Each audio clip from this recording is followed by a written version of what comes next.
Supreme court తీర్పుపై Purandeswari వ్యాఖ్యలను తప్పుబట్టారు మాజీ మంత్రి అంబటి రాంబాబు. చట్టం ముందు అందరూ సమానమే అన్నారు. శ్రీవారి లడ్డూ కల్తీపై రుజువులు లేకుండా తమపై నిందలు వేస్తున్నారని మండిపడ్డారు. రాజకీయ కక్షలు ఉంటే జగన్పై తీర్చుకోవాలని, కానీ భగవంతుణ్ణి రాజకీయాల్లోకి లాగవద్దన్నారు అంబటి. పురంధేశ్వరి గారు ఆ మాట మాట్లాడటం భారత రాజ్యాంగం ప్రకారం తప్పది.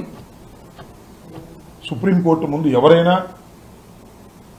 దోషి తత్వాన్ని నిరూపించుకోవాల్సిందే. ఇంతమంది మనోభావాలు దెబ్బతింటే ఒక ముఖ్యమంత్రి అంటే ముఖ్యమంత్రి ఏమన్నా భగవంతుడు కన్నా గొప్పడా? ఇంతమంది భక్తుల యొక్క మనోభావాలను దెబ్బతినే విధంగా దుర్మార్గంగా, అన్యాయంగా, అక్రమంగా మాట్లాడితే ఏం చెప్పాలి? సో దాన్ని నేను తీవ్రంగా ఖండిస్తున్నాను. సుప్రీంకోర్టు తీర్పు మీద వ్యాఖ్యలు చేయటం అంటే మళ్ళా మీకు సుప్రీంకోర్టు కన్నా పెద్ద ఉంటే అక్కడ చేయాలి, కోర్టు ముందు చేయాలి. మీకు ఇప్పుడు నేను గవర్నమెంట్కి దెర్ ఇస్ ఎన్ అడ్వకేట్, అలాగే సుబ్బారెడ్డి గారికి there is an advocate, supreme court advocate, అలాగే సుబ్రహ్మణ్య స్వామి వాళ్ళు మాట్లాడతారు కోర్టు ముందు.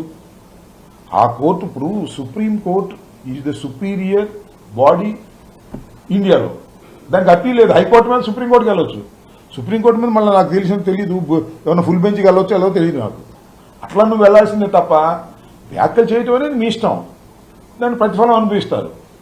కానీ అమలు కావాల్సిందే కదా. సుప్రీంకోర్టు జడ్జిమెంట్ ఒకసారి ఇస్తే, ఆర్డర్ ఇస్తే, we have to obey that, though is the chief minister, though is the prime minister, అంతే కదా.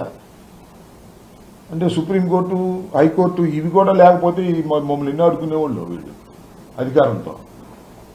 సుప్రీంకోర్టు చేసినటువంటి వ్యాఖ్యలు చాలా సమర్థనీయమైనవి, లాజిక్ నిలబడి, దాన్ని కూడా మేము తప్పుపడతాం, మేము దేన్నైనా వ్యతిరేకిస్తాం.